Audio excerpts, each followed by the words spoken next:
Former Lakers star Lamar Odom was rushed to a hospital Tuesday afternoon after he was found unresponsive at a Nevada brothel. The Nye County Sheriff's Office says Odom was stabilized at the scene and taken to a local hospital. He was treated there by doctors and transferred to Sunrise Hospital in Las Vegas. Kobe Bryant visited Odom last night, according to ESPN's Ramona Shelbourne. Odom played 14 years in the NBA and won a six-man award and 2 titles with the Lakers. Stephen A., my stomach dropped when I read this story last night. What's your reaction?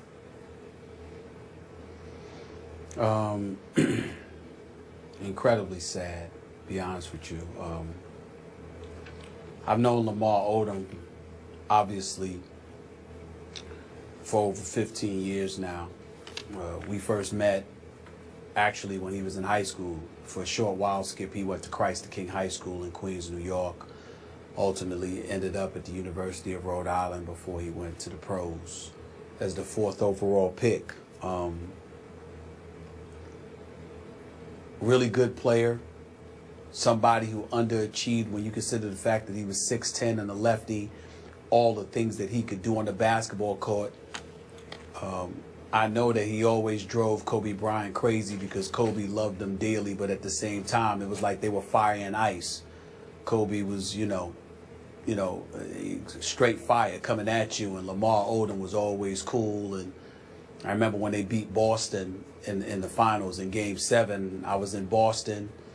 They were down 3-2 heading back to L.A., and Lamar Odom was like, relax, we're going back to the crib. Don't worry about it. It's no big deal. That was, always his mentality.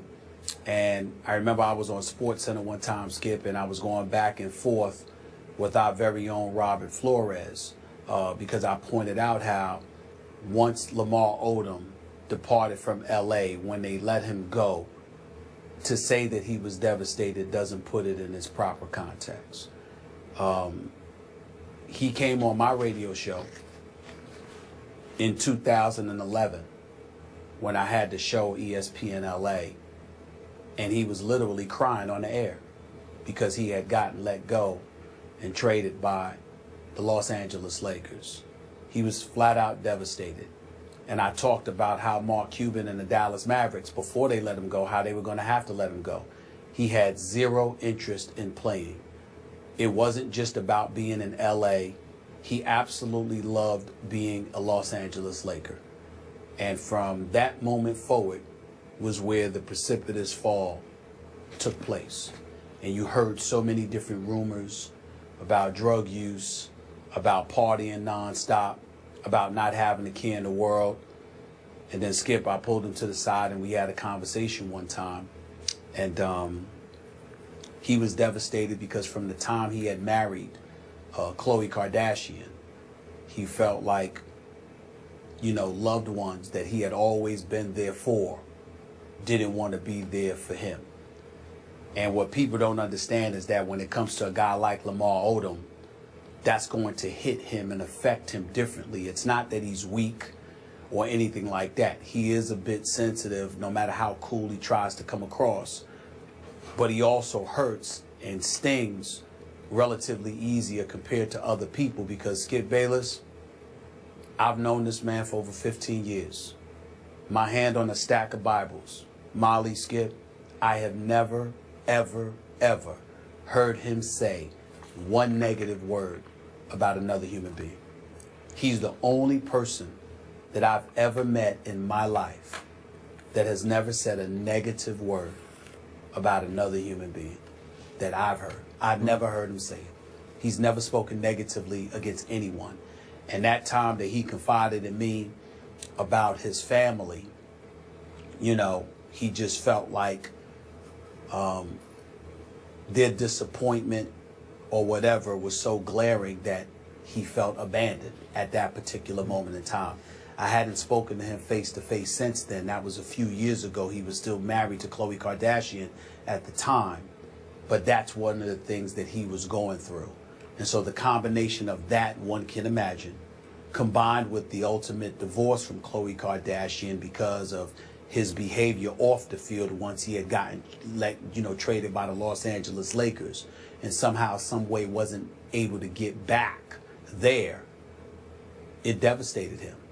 It wasn't enough to be in LA. He loved seeing Jack at courtside and Denzel on the baseline and you know, Dustin Hoffman and Andy Garcia and these folks in the stands. He loved the whole allure that was the Lakers.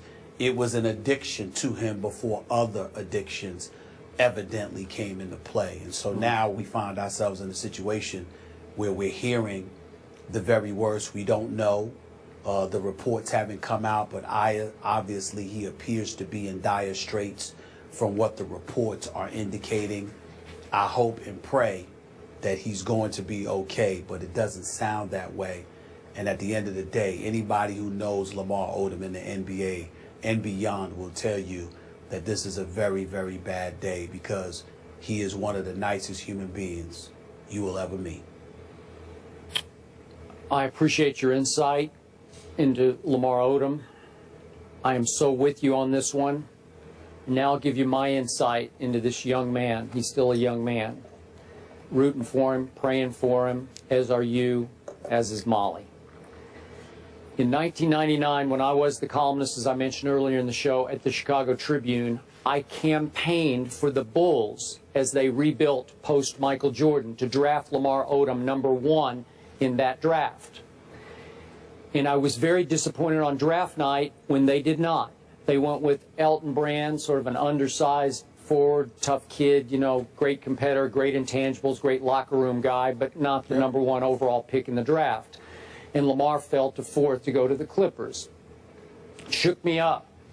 Tim Floyd, the new coach of the Bulls, pulled me aside after the draft was over, and he said, I appreciate everything you wrote about Lamar because I was in your camp. I was pushing internally for us to take Lamar. But he missed several flights to come and be interviewed by us, and the only one he made was yesterday. So the first time they even got to meet Lamar Odom was the day before the draft. And on that day, according to Tim Floyd, he sat down with their team psychiatrist and readily admitted that he smoked marijuana before every game. Not just random games, he always smoked marijuana before any game he played to calm himself down and put himself into, as he said, his basketball state of mind.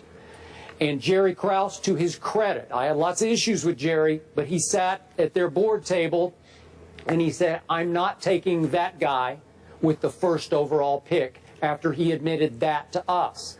Meanwhile, the great Tex Winter, you know Tex, the inventor of the triangle, a longtime Bulls assistant, said after the draft that as he interviewed Lamar, in all of Tex's years interviewing kids who were draftable, that this kid, Lamar Odom, had the best command of basketball history Tex had ever encountered from a college kid. The best. And he also said he considered Lamar Odom's basketball IQ at the top of the list of any college kid he had ever seen. Those are powerful words from a Tex Winter. But yet they said, no, we just can't risk it with the marijuana issue hanging over our heads from day to game to day to game. And here's the great irony, and to compliment you on what you said about Lamar. As fate would have it, I then went on vacation to Los Angeles. I was at a hotel in Santa Monica, and I look up, it's 2 days later, and there's Lamar Odom. And I thought, this is fate. So I walked up and I said, Lamar, you probably don't know me, but I've been campaigning for you to be the 1st pick of the Bulls because I'm from Chicago. He said, oh, I know who you are. We sat down in the lobby, and I'm so with you. We had a heart-to-heart because he's got a big, sweet, good heart. I love the kid. But he admitted, you know, he came from a drug culture. You know all the stories. He couldn't trust any parent that he had, everybody involved in drugs in his immediate family. And he just couldn't trust anyone or trust life. And I could tell that he was going to have some struggles because he was troubled already. But he was a good kid with a great basketball mind. And that's the waste here, and I hope he can recover. But the waste to me is that he always fought these issues that interfered slightly with his ability to be great at basketball. But he's fought these issues, Skip Bayless, and I appreciate what you're saying. I think these are one of those moments where you got to turn back and give the Lakers organization credit because he loved being a part of the Los Angeles Lakers. You know, and when you think about the fact that he's going through last night, going through what he's going through, and just last night you're hearing that Kobe Bryant it paid him a visit. You know, it just reminds you, and we should take a moment to remind the world of who these NBA guys are. You know, I mean, it is a brotherhood by and large. Yeah, you might go out there and compete with one another. Yeah, you might even be annoyed with people sometimes. I know it drove Kobe crazy to watch Lamar Odom. I'll never forget, I've never seen Kobe more disgusted. Well, I take that back. I've seen Kobe disgusted on quite a few occasions. But I remember one of the times that he was incredibly disgusted was when ESPN/ABC was doing a feature on Lamar Odom and all the candy he ate. The Skittles and the Twizzlers and you know sweet and sour patches and you know, I mean, this dude ate everything, all the candy, and Kobe was just so disgusted because obviously Kobe's going to take care of his health, and he believes that you got to be at peak condition to compete on an elite level, and at the time they would compete for championships, so that kind of thing disgusted him. But to know Lamar Odom was to love him. He was one of those cool, you know, he's one of those cool guys, one of them cool brothers.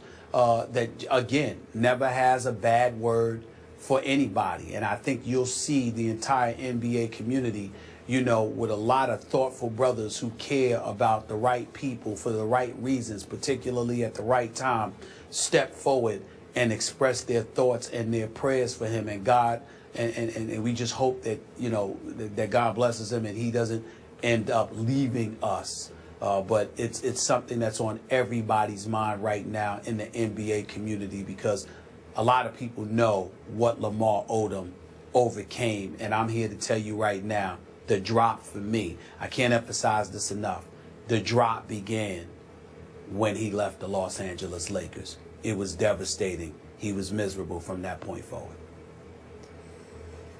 We're all pulling for Lamar Odom, and our thoughts and prayers are with his family and loved ones. We'll have more First Take after the break.